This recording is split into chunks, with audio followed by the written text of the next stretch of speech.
天榮站項目坐落於天水圍發展完善社區，項目位於天恩路同天成路相交地段，鄰接天榮輕鐵站。本項目包括3座38層高住宅、1917個住宅單位、3層平台及1層地牢。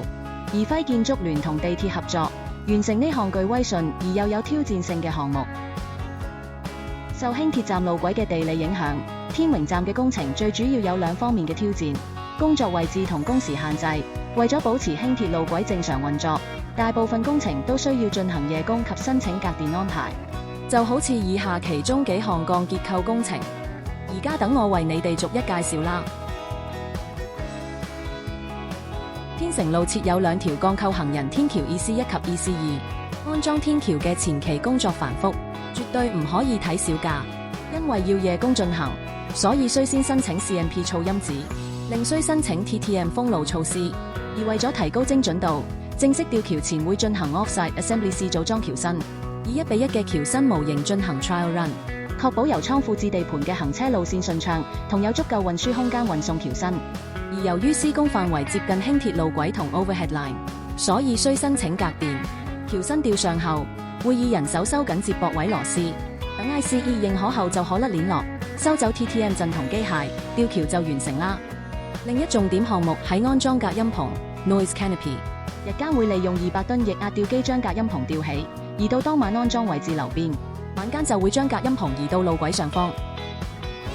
而另一款長身隔音棚喺台架裝嵌完成後，會吊運到當晚安裝位置，然後用人手拉動尾繩旋轉90度，停泊喺樓邊。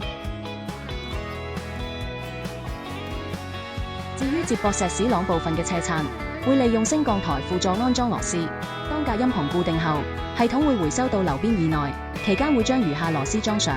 裝晒所有組件就完工啦。最後為大家介紹大跨度鋼演架安裝 Canopy Launching， 組件需升高第一次約 3.7 米，再向外移出，重複以上步驟第2次再升高約4米，再向外移出，然後向下趟入軌道，下降至所需平水，最後於軌道兩側收妥接駁位螺絲，就大功告成啦。面對以上嘅挑戰，施工團隊都主動積極去改善同解決吊運限制，例如改變安裝同吊運方式，把握有限工時，去發揮最大效率。天榮站秉承公司以心見家嘅精神，用心打造每一個細節，因為如果工程執行細節上稍有出錯，就有機會阻礙輕鐵服務同埋影響公眾。全靠團隊各方面嘅合作同支持，項目最終都順利同安全完成。多謝大家。